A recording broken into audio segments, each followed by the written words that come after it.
Oi, Oi, oi, tudo bem? eu te Desliga aí, Joaquim, desliga aí, Pedrão, o Heitor, na verdade, Heitor. Heitor, a câmera, e aí a imagem fica um pouco melhor. Eu vou desligar o meu aqui também, e já vou projetar.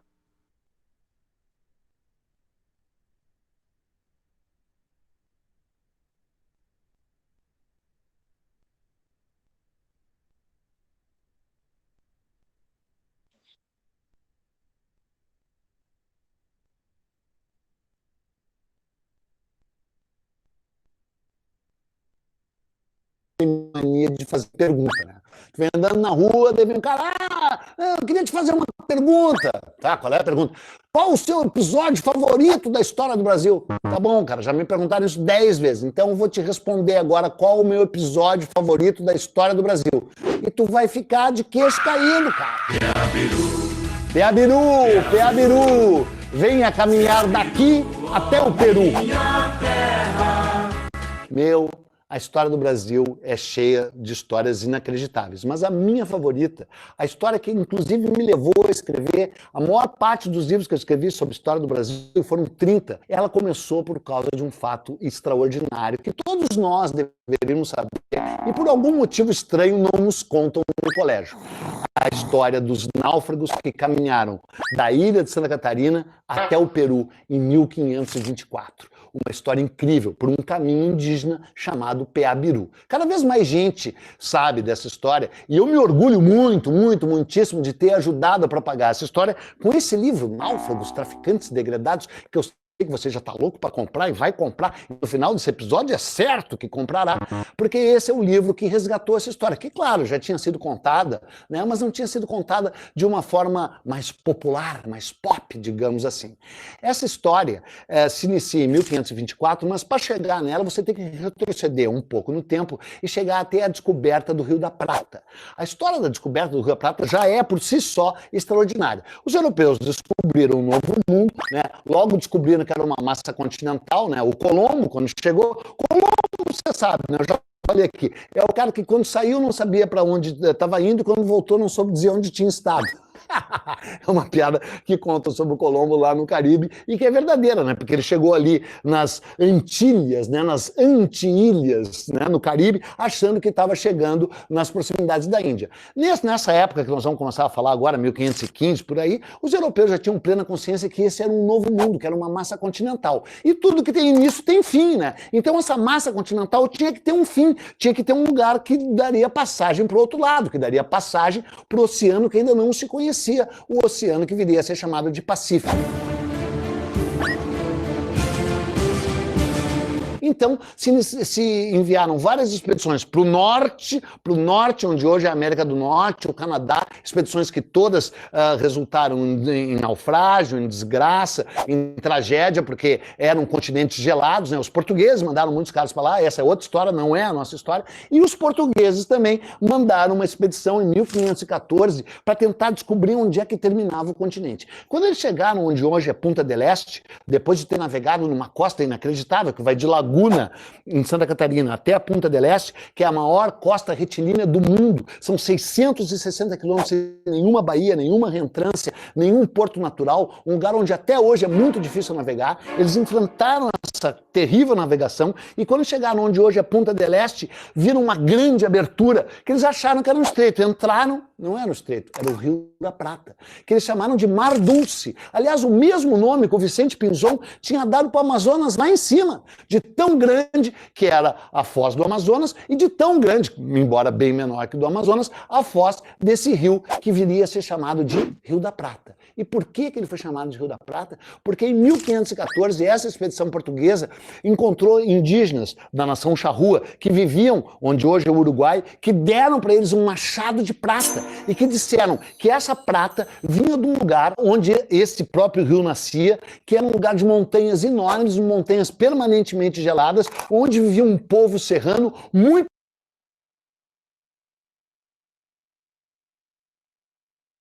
Gente, não abre o áudio, não abre o áudio, não abre a câmera, só quero fazer um comentário aqui. Os índios brasileiros, eles não mexiam com metais, eles não tinham... B, desliga a câmera aí, a gente está vendo um vídeo, então, por favor, para a gente ter a qualidade melhor da câmera aí. Tá bom, B? Eu acho que talvez você demorou para entrar porque a gente estava ali assistindo o vídeo, assistindo a apresentação. Oi, prof. Olá, desliga a câmera, por favor, para a gente poder... A internet nossa tá ruim, Padilha.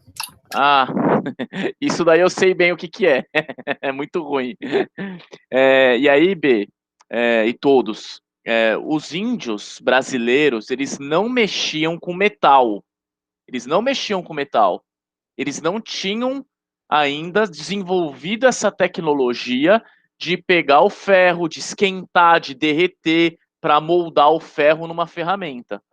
Mas essa tribo indígena, que estava lá no Rio da Prata, os charruas, falam que eles eram guerreiros muito resistentes, né? Não foi uma tribo que aceitou com facilidade a colonização espanhola portuguesa. Pelo contrário, eles lutaram muito.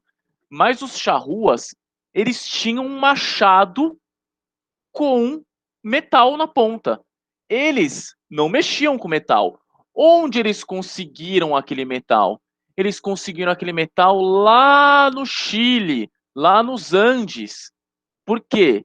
Porque tinha uma trilha. Ô, Pietra, tudo bom? Só a câmera que a gente está vendo um vídeo aí. Porque tinha uma trilha, e é sobre essa trilha que ele vai falar. Essa trilha que sai do Brasil e ia até Peru, Chile. Gente, atravessa todo o continente. Esse percurso de atravessar o continente sul-americano já existia. Era um percurso feito a pé. Hoje a gente só tem alguns trechos desse caminho nítido ainda, que era um caminho que era percorrido. Mas há 500 anos atrás, então, esse percurso já era feito a pé por pessoas. Por isso que esse machado saiu de lá e veio parar aqui no Brasil, porque havia uma relação entre essas tribos. Essas tribos que viviam no Brasil, na Argentina, no Uruguai, no Peru, na Colômbia, havia uma relação entre essas tribos. Obrigado aí para quem já colocou o link do vídeo, mas vamos continuar assistindo junto, tá bom? Vamos lá. Rico, repleto de ouro, repleto de prata e com uma civilização desenvolvida e que essa prata tinha vindo dali. Tu imagina, né? Os europeus, essa prata. E havia aquela prova material, né? E além de tudo, a largura, as dimensões daquele rio eram provas geográficas o suficiente para saber que, de fato, ele deveria nascer muito longe e em lugares nevados, porque senão não seria um rio tão gigantesco quanto era o rio que acabou sendo batizado de Rio da Prata. Isso foi em 1514 e tinha uma rede de espionagem, cara, incrível, entre Lisboa, Sevilha e Madrid. Então, tudo que os portugueses descobriam, os espanhóis logo ficavam sabendo, e vice-versa, né? Então, tanto é que os espanhóis logo perceberam que pela demarcação de Tordesilhas, esse lugar, esse rio, ficaria na demarcação na parte que pertenceria à Espanha, porque o limite de Tordesilhas era em Cananéia, no sul de São Paulo, embora alguns digam que era em Laguna, em Santa Catarina, mas não era em Cananéia. Então, eles sabiam que esse rio, pela longitude, pela latitude onde ele ficava, ficaria, evidentemente, em território português. Então enviaram para lá uma expedição. Essa expedição foi comandada por um cara chamado Juan Dias de Solís. E o mais incrível é que se diz que esse Juan Dias de Solís, na verdade, antes se chamava João Dias de Solis, e que era português, e que tinha deserdado, fugido de Portugal e se naturalizado português. Não se sabe, os espanhóis, tarará, discutem, os argentinos, os uruguaios até hoje dizem, isso aí é coisa de brasileiro, de português, de brasileiro, que ficam dizendo que o nosso descobridor era português. Não sei. Eu sei que eu acho que ele era português, por tudo que eu li, e o apelido dele ainda era Bofes de Bagaço. Bofes quer dizer o intestino, e bagaço quer dizer o bagaço da uva. Ele bebia tanto vinho que ele tinha um puta bafo de álcool, e o apelido dele então era Bofes de Bagaço.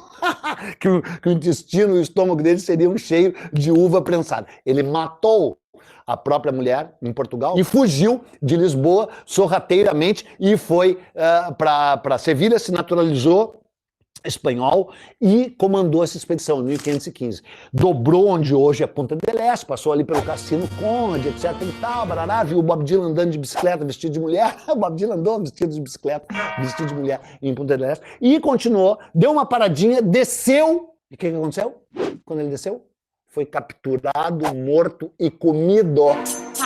Sério, né? A vingança da mulher lá que ele teria matado. Se é que ele era português, se é que ele era esse cara. Foi morto, cara. Foi morto na frente dos homens dele e devorado pelas tribos indígenas ali do Uruguai.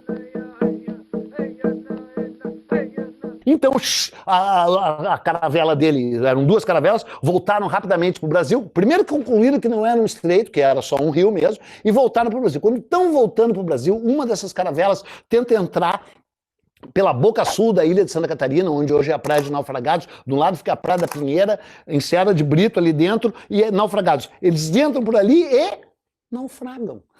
Caravela, que aquela realmente é uma boca, é um estreito muito difícil de se entrar, não se deve jamais entrar por ali. A entrada na ilha de Santa Catarina é lá por cima, lá por norte, onde é a Canoas Vieiras. Eles tentaram entrar por ali, pum, afundaram, naufragaram. E tu sabe que se deram bem, cara. Porque naufragaram, sobreviveram 17 caras.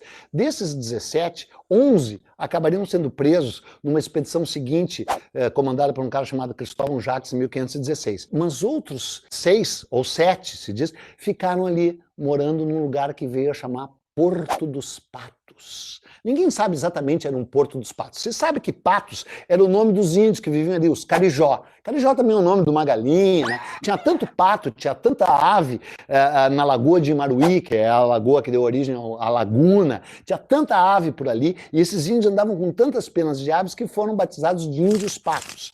Portanto, esses caras criaram um lugar chamado Porto dos Patos, onde ficaram vivendo por muitos anos, com várias mulheres indígenas, comendo tainha, comendo garopa, comendo camarão, ostra, marisco, pitanga, butiá, tá bom, né? Um lugar que talvez seja essa Enseada de Brito, que eu vou te mostrar, uma Enseada de Brito.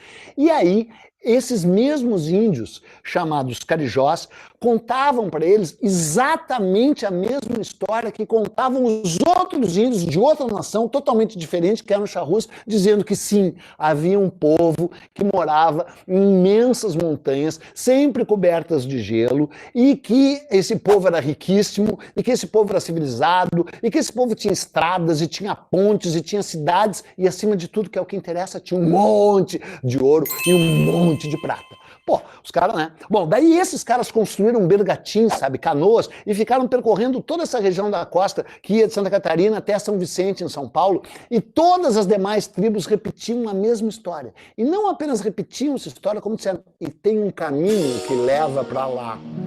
Os caras, sério, tem um caminho? Sim, cara. Porque você sabe que o corpo do que hoje se chama América do Novo Mundo era todo ocupado por trilhas pré-históricas, não é? Então havia uma trilha, cara, uma trilha que saía de 3 lugares, que saía de Santa Catarina, de Cananéia e de São Paulo, do centro de São Paulo. Você já viu falar isso aqui no episódio A Fundação de São Paulo. E essas 3 trilhas se uniam em algum lugar no oeste do Paraná, na verdade nem é oeste, perto de Ponta Grossa, no Paraná, e aí vinham os Campos Gerais, né, que eram campos limpos, campos de araucária, então era muito fácil ter uma trilha ali, e essa trilha seguia direto até onde é Assunção, no Paraguai, cara. E de Assunção, no Paraguai, você pegava o rio Pilcomayo, subia o rio Pilcomayo, contra a corrente, mas dava para ir remando, e chegava até a Bolívia, e da Bolívia chegava a Chuquisaca. Então, em 1524, um desses caras chamado Aleixo Garcia liderou um grupo de 2.000 índios guaranis, né, os carijó eram da grande nação guarani, saiu nessa caminhada com um monte de farinha de pinhão, com um monte de farinha de marisco, já armazenadas previamente, com mel em favos, e iniciou essa caminhada, cara, do sul da ilha de Santa Catarina até o Peru. E chegou, cara, chegou muito próximo de onde é Potosí, né? A cidade que foi descoberta uma montanha de prata, uma montanha de 600 metros de altura, praticamente de prata pura. E ele chegou lá, cara, e atacou os postos fronteiriços do Império Inca e saqueou vários cestos de ouro e prata e veio voltando com eles para o Brasil. Só que quando ele foi atravessar o rio Paraguai, ele foi atacado por uma tribo chamada Paiaguá. Os chamados viriam a ser chamados de piratas do rio Paraguai, que eram os índios canoeiro, né, que depois dariam origem aos Avá canoeiro, sabe, que é uma tribo já em extinção, e uma tribo que era muito feroz. Então dizem que eles fizeram furos nas canoas dos caras e cobriram de barro. Quando eles vinham vindo cheio, carregados de ouro e prata, o furo que era de barro, na água, e afundaram e morreram.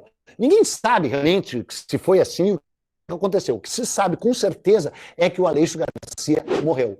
Mas algumas dessas peças de ouro e prata que ele tinha saqueado lá nas franjas, nas fraldas do Império Inca, chegaram até Santa Catarina. E 2 sobreviventes dessa aventura, que se sabe o nome, Henrique Montes e Melchior Ramírez, viviam na ilha, e quando passavam novos navegantes espanhóis e portugueses, eles mostravam, o segundo relato da expedição de Sebastião Caboto, em 1526, o Henrique Montes mostrava aquela ouro, aquele prata, e chorava, dizia, nós temos que chegar lá, nós temos que chegar lá, entendeu? E aí todo mundo tentava chegar, todo mundo não, mas várias expedições, Sebastião Caboto, Diogo Garcia, Martim Afonso de Souza, todos esses tentaram chegar pela via fluvial do Rio da Prata até lá, só que era muito difícil, e outros, inclusive o Pero Lobo, enviado pelo próprio Martim Afonso de Souza em 1531, tentou chegar a pé por essa trilha, também foi morto por indígenas, né? Só que daí, meu chapa,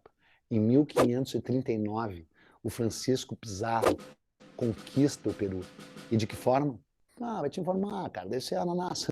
Ele conquista de uma forma inacreditável, cara. Ele chega no Panamá, mais ou menos onde é o canal do Panamá, desmonta os seus navios, bota os seus navios desmontados nas costas de escravos indígenas, faz eles cruzarem o chamado Istmo do Darién, que era uma terra pantanosa, terrível, difícil, chega do outro lado, remonta os navios e navega pelo Oceano Pacífico e chega pela costa do Pacífico no Peru. E conquista o Peru. Ele e o irmão dele, né, Francisco Pizarro, Gonçalo Pizarro, aprisionam o Inca Atahualpa, né, matam o Atahualpa e inundam a Europa com uma quantidade de ouro e prata tal que o conceito marxista de acumulação primitiva do capital explica que foi que fez.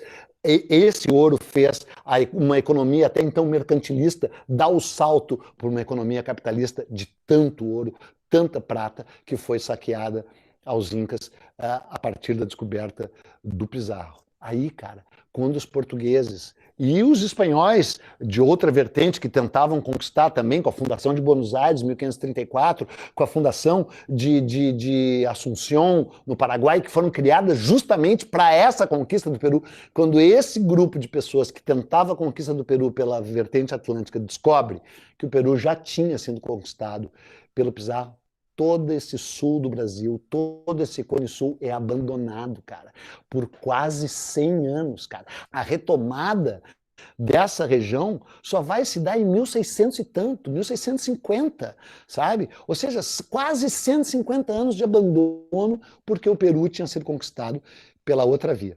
Eu acho essa uma história extraordinária. Eu, durante muitos anos,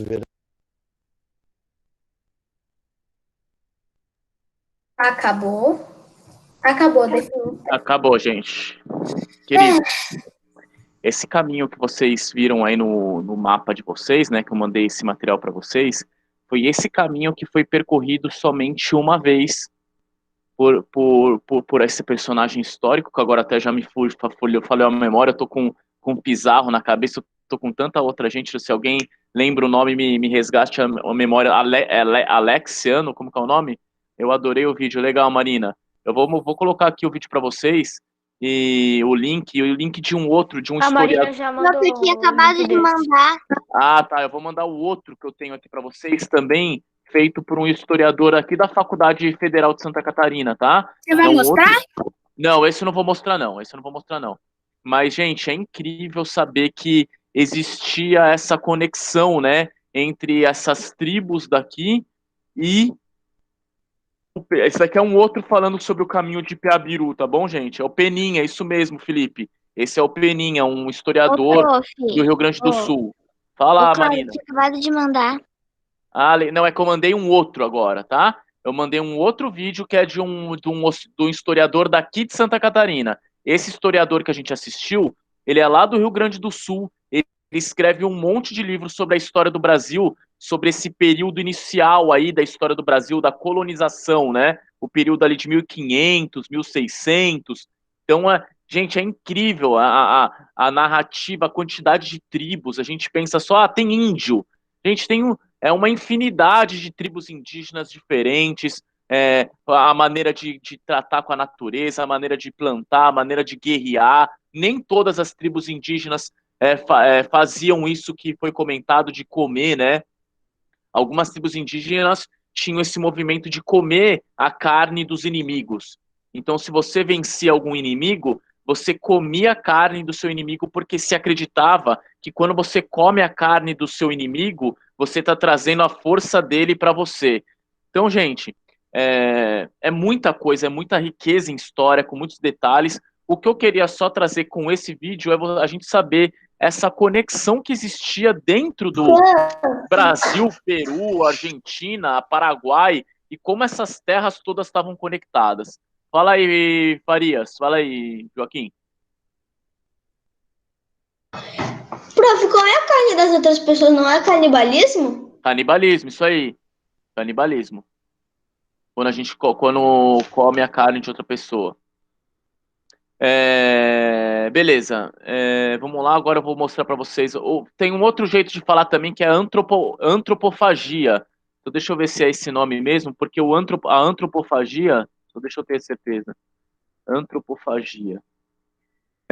Se não me engano, porque o lance da antropofagia, aí o diferente, né? Porque é diferente o canibalismo da antropofagia.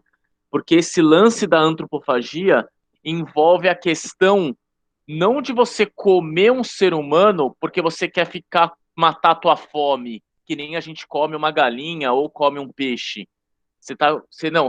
A antropofagia, você come um outro ser humano, mas por trás dessa alimentação, você não quer ficar saciado. Ai, nossa, eu tô satisfeito de tanto comer. A ideia não é essa. A ideia da antropofagia é você comer porque você está tirando o poder do outro e trazendo para você.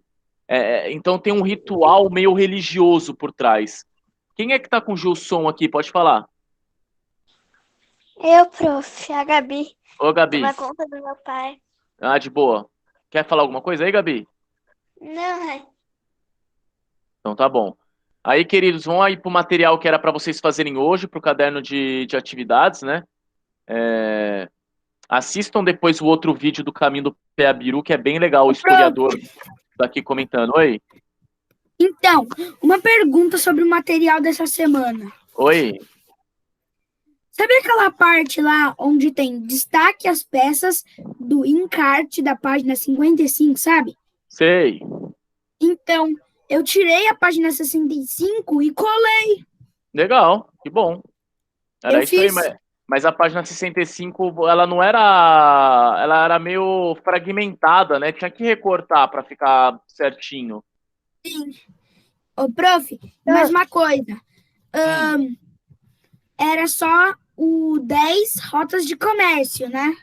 Ou tinha o outro também? Eram 10 rotas de comércio, só isso daí. Só deixa eu perguntar aqui, quem é que tem... A Júlia Puertas que entrou com esse nome novo aqui? K-Popper Anônima, Júlia. Ah, tá bom. Fala aí, gente. Alguém quer falar alguma coisa? Vamos testa. Então, vamos lá. Projetando aqui o... Eu posso falar, prof? Pode falar. O que você É porque quer o meu falar? trabalho, ele ficou meio que assim, ó, porque eu não consegui cortar ele que nem coisa, eu deixei ele assim. Calma aí, deixa eu ver, porque eu tô com outra tela, não tô na tela aqui do... Ah, você recortou e colou aí, não foi isso? De boa, tranquilo. Vamos nessa, então. daqui a pouco vocês vão mostrar aí o que vocês produziram nessa parte. Só vamos no que é mais objetivo, mais tranquilo. Complete o texto utilizando o banco de palavras, então acompanhe a correção, pegue o material de vocês. Os fenícios eram hábeis navegadores, eles desenvolveram embarcações que lhe davam condição de navegar por todo o entorno do mar Mediterrâneo. As embarcações fenícias utilizavam velas e remos para se deslocar, o que possibilitava alcançar territórios mais distantes. Quando não tinha vento, remava. Quando não precisava remar, o vento levava. Os fenícios também comercializavam mercadorias apreciadas por diferentes povos, como objetos de vidro, joias, cerâmicas e etc. Beleza, releia o texto aí e liste os produtos comercializados. Era só vocês listarem isso que está no final do texto: vidro, joia, cerâmica, tinta, tecido. Era só colocar isso daqui na pergunta A. B, explique por que o desenvolvimento da navegação, né, influenciou atividades comerciais do povo fenícios. Eu posso falar? Pode falar.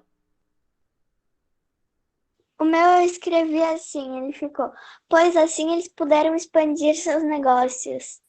Isso, ficou muito bom. Posso falar minha? Calma aí, gente.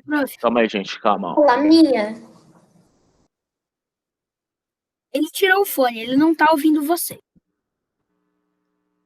Quando, gente, vocês percebem esse movimento de falar um em cima do outro, não rola, tá, queridos? Que aí não dá pra... Bernardo, pode desligar o áudio, B. Arthur, fala a sua, Arthur. Então, a B, né, que eu fiz assim, ó. Por causa que a navegação transportava as mercadorias para o comércio. Ficou muito bom. Vai lá, falar B. minha, prof? Sim, Bernardo, eu já tinha visto, B. Porque era mais fácil se locomover com as mercadorias. Boa, legal. É isso aí, gente. Aí, vamos para frente. Então, as navegações facilitaram e trouxeram essa expansão aí, como foi dito, né? Aí a gente tem aqui... Por que a roda da Rota da Seda recebeu esse nome? Porque nessa rota... gente, vamos fazer daquele jeito que é o seguinte... Eu trago aí as principais informações, aí se você compara com a sua resposta, se você vê que tem alguma coisa bem diferente na sua, marca, depois de responder todas, a gente pega aí todo mundo que quer fazer considerações sobre as questões, pode ser? Então eu vou passar por todas essas questões agora, depois que for dito tudo, vai lendo, vai corrigindo, se você achou a sua resposta bem interessante, ou achou ela bem diferente do que foi comentado, a gente ouve a sua resposta depois, beleza? Senão fica esse movimento de um falar em cima do outro. Então, por que a Rota da Seda recebeu esse nome? Opa, calma aí, pergunta muito... Essas perguntas que são feitas às vezes nesses livros, gente, pelo amor, né? Mas tudo bem, recebeu o nome porque era comercializado seda. Era seda que... Ô, Arthur, vamos ver, Arthur. Você entendeu o que eu acabei de dizer, Arthur, agora há pouco? Sim. O que você entendeu? Né? Por causa que não posso mais interromper, certo? Porque senão fica amontoado. Arthur, porque se todo mundo falar em cima, posso falar minha, todo mundo fala, posso falar minha e ninguém responde nada. Então, Arthur, marca a sua, a gente vai ouvir a sua, deixa eu responder todas aqui e a gente já ouve a sua, beleza, Arthur? Então é isso, a Rota da Seda, ela era o caminho da China para a Europa, trazendo aí a seda, o tecido, dentro desse transporte. Beleza. Agora aqui, próxima, 3. Marcar com X aí as características das rotas comerciais.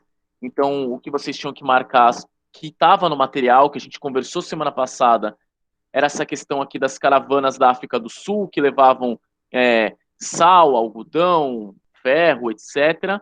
A única que não precisava marcar era essa daqui, que a travessia do Saara durava cerca de 1 ano. Isso não precisava, porque o texto lá comentava que eram 2 meses que precisava para atravessar. Aí a gente comentou dos camelos a pé, os bichos carregavam as mercadorias, e comentamos também ali a questão que algumas caravanas saíam da África do Sul e em direção ao norte carregava ouro, alimentos, milho e tudo mais, para mostrar essa conexão dos povos diferentes trazendo mercadoria para cá, levando mercadoria para lá, e aí começa a ter um trânsito de mercadorias que a gente acha que é uma coisa nova, gente, mas a gente está falando de algo de 1.700 anos atrás. Algo de 1.700 anos atrás, pessoas atravessando um continente como o continente africano, que é gigantesco, nessa conexão dos povos. Hoje a gente vive num mundo globalizado, onde a gente tem produto da China, dos Estados Unidos, da Noruega. O mundo inteiro está conectado por mercadorias. Mas isso não é novo. Isso foi facilitado por causa dos meios de transporte, com navegações, com aviões, com melhores estradas, ferrovias. Tudo isso facilita o trânsito das mercadorias. Mas isso já existe há muito tempo, gente. As pessoas levarem um machado lá do Peru para o Brasil já acontece há muito tempo. Beleza, gente. Aí tinha aqui um quebra-cabeça que ficava mais ou menos assim, né? Tá meio rosinha, não dá para ver, mas os camelos estão aqui. E uma das perguntas é qual que é o meio de transporte? Camelo. Mas dá pra gente ver que também tem uns cavalos ou jumento, né? Parece um jumento aqui. Beleza. A outra pergunta é se dá pra gente ver a cidade, presença de Prof, cidades. eu botei também caravana. Ô, B, depois você comenta, B. Depois você comenta, B. Fechou? Aqui, gente, a gente tem aqui cidade, sim, dá pra ver, se você reparar bem na imagem, a gente tem algumas fortificações aqui no fundo, aqui, ó.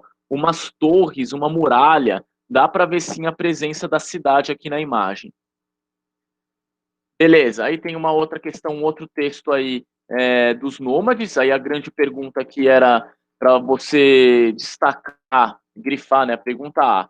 Quais povos foram citados na reportagem e onde eles vivem parte do tempo?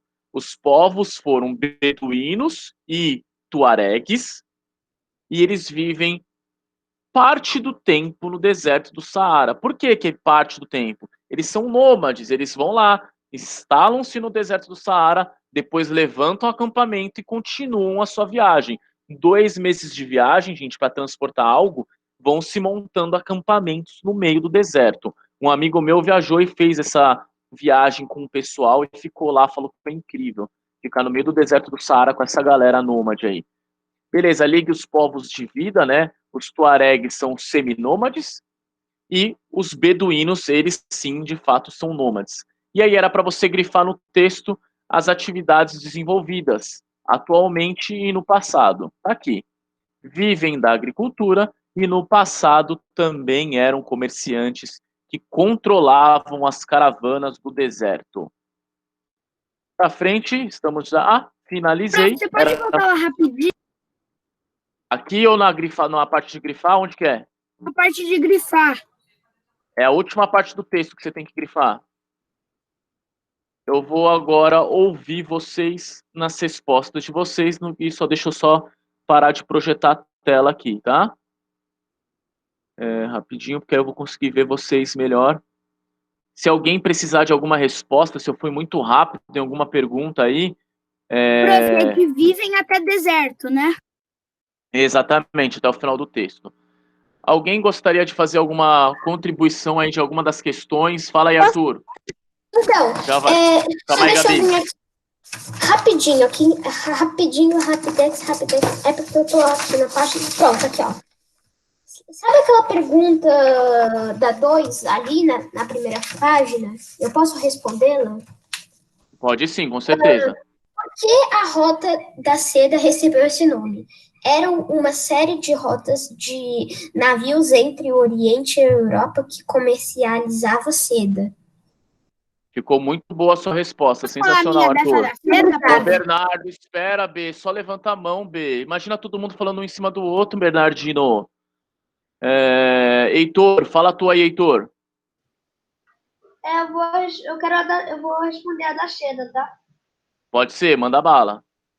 Porque a Rota da Seda recebeu esse nome, explique. Eu escrevi porque tinha o objetivo do estabelecimento de uma rede comercial. Boa, a rede comercial tinha um produto específico, que era a seda. Mas ficou bonita a sua resposta. Vai lá, B. Depois você, Gabi.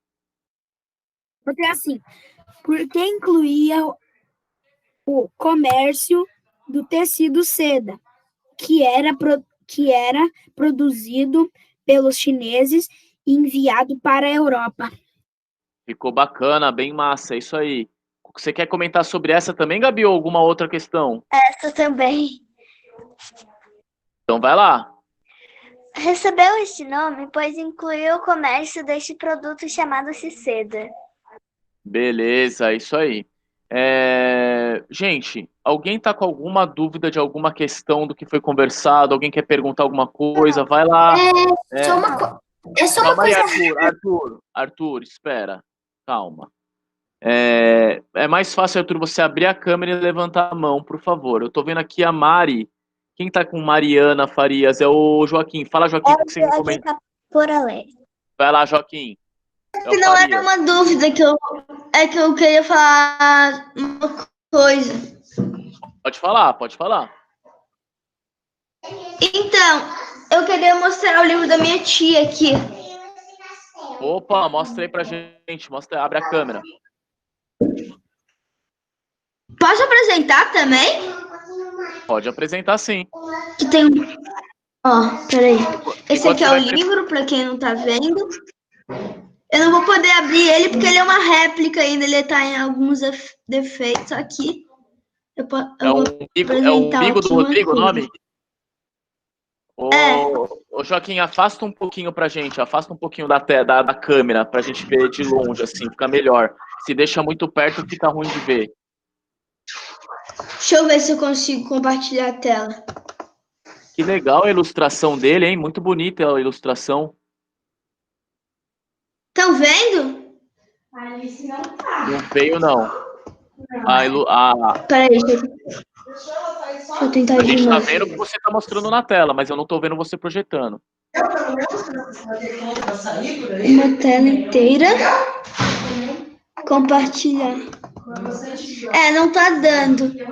Só que o nome do troço... Deixa eu ver aqui uma coisa.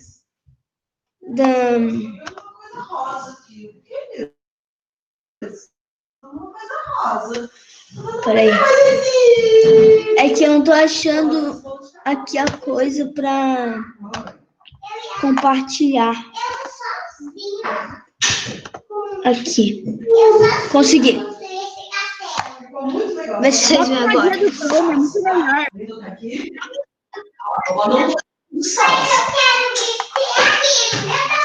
Joaquim, só desliga o áudio aí que tá bastante barulho, Joaquim. Joaquim, o áudio, Joaquim.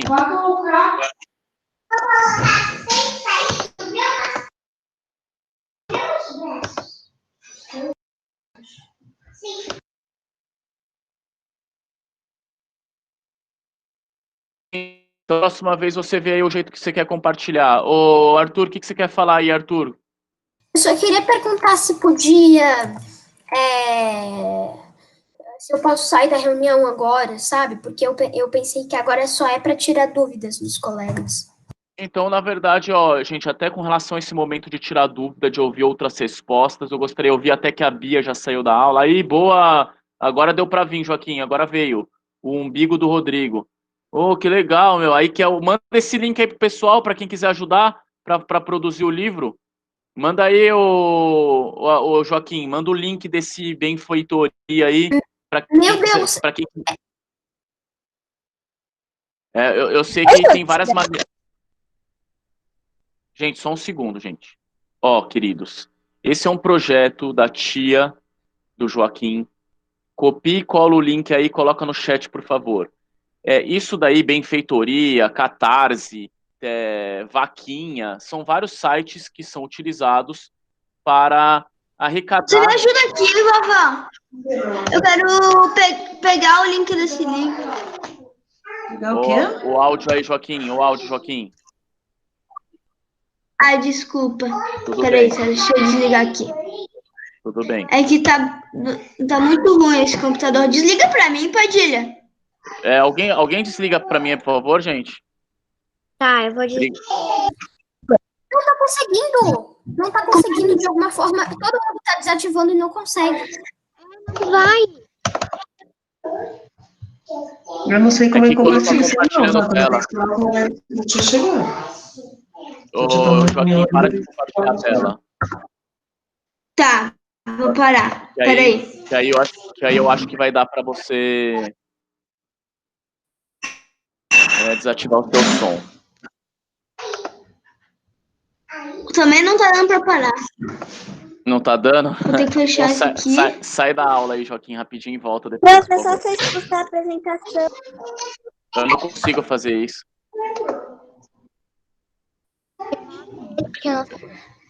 Deu? Conseguiram? Não, Não, rapidinho. não. Rapidinho, Joaquim. Seguimos, Joaquim. Prof, expulsa ele. Ele entra de novo. Rapidinho, gente, rapidinho. De novo. Calma, querido, falta- calma. Gente, seguinte, então. Isso que o Arthur comentou, não sei nem se ele tá na aula ainda, mas esse movimento... Legal, Arthur. Às vezes, quando a gente acaba uma correção, o professor já falou o que tinha que falar, vocês pensam assim, calma, a aula tá acabando, só ouve isso que eu quero dizer agora, que é muito importante para vocês. Tá? Mais do que da aula, tem a ver com a aprendizagem. Heitor, presta atenção, B, olha para mim, não pisca. Clarinha, eu não estou vendo você, mas eu quero que você preste bastante atenção aqui em mim. Marina, a Manu tá conectada. Olha para mim aqui, gente. Aprendam, gente. Não somente no momento em que o professor está explicando alguma coisa. Aprendam com as respostas dos colegas. Aprendam com as perguntas dos colegas. Esse movimento de você aprender com o outro é fundamental, gente. Eu sou só uma pessoa no mundo. Eu sou uma pessoa no mundo que sei passar informações e conteúdos de uma maneira que é a minha. E eu estou em transformação, e eu estou em constante mudança. Mas cada um de vocês tem uma maneira especial de mostrar o mundo. Marina, só presta atenção, Marina. Não precisa ficar forçando o olho. Cada um de vocês tem uma maneira de expressar a maneira de enxergar a vida, de enxergar as coisas. A própria pergunta número 2 que vários responderam. Cada um respondeu com uma linguagem diferente. A resposta foi a mesma. Mas vocês aprenderem uns com os outros é algo sensacional. Então, Arthur, quando tiver que ouvir respostas de outros colegas, a sua ficou excelente, mas tiveram outras respostas excelentes também. O movimento de ouvir as perguntas e respostas e comentários de colegas é um movimento de bastante aprendizagem. Aproveitem esses momentos. Fale, Arthur. Então, professor, eu entendi o que você quis dizer. É que a gente também